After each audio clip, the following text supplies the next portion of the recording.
Good morning, everybody. Mike Vacchi, Princetontrader.com, here for ntmarkets.com with your Wednesday morning pre-market webcast.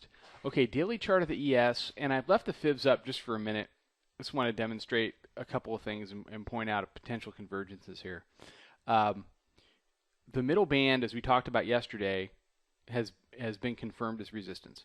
If you watched the webcast yesterday, we said, look, last few days, the one thing the bears have not been able to do is to break through the 20-day moving average and then have that middle Bollinger Band confirmed as resistance. They walked it right up to the doorstep yesterday, and it turned it away.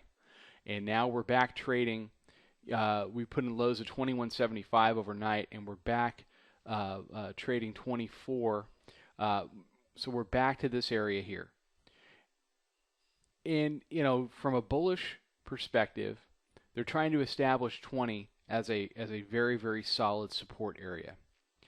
I don't necessarily buy into that, because if 20 was going to be a solid support area, that's your low right there. We go back through the middle band, as we've done so many times before, and we move on. So this move is acting differently. Not that it's going to turn out differently, but as of right now, as of 7:10 in the morning Eastern Time on June the 5th, it's acting differently than every other breakdown below the middle band since 1340 quarter, where the rally began.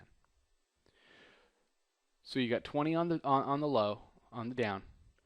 You've got middle band, so basically 46 on the up.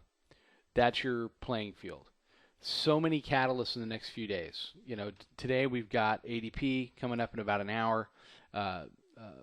Then you've got factory orders, ISM services. You get the beige book at 2. Tomorrow you've got jobless claims, the Challenger cuts, the Bank of England, the ECB get involved. Then Friday, jobs. So from ADP at 8:15 on out, this week's going to start to turn back into the jobs report. And not to get ahead of ourselves, but the reaction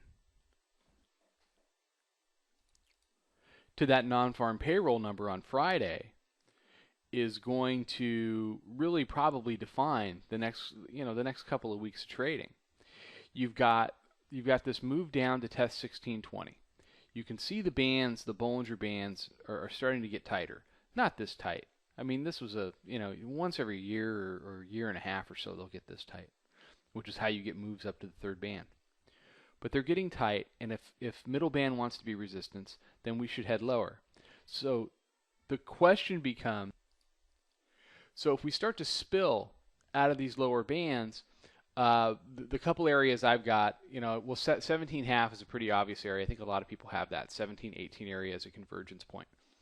If that can't hold out, then the 50-day exponential moving average comes in, right in the 1607, 1608 area, and you've got a couple of fibs here. You got the 50% retrace of the shorter move, and then you've got the 23% retrace of the larger move of the 1340 quarter up to 1685.75 move.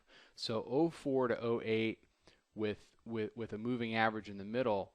If we do get a big down day because of jobs or for any other reason, that to me is a logical support point.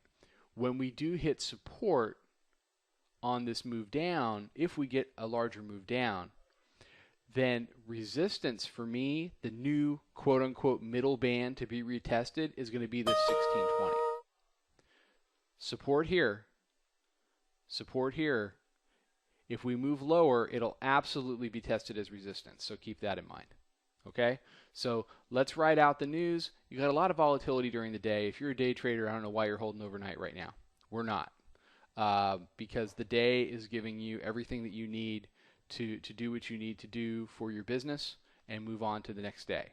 And with Europe sometimes knocking it down, sometimes not, we're getting back into overnight risk type of activity. So keep that in mind.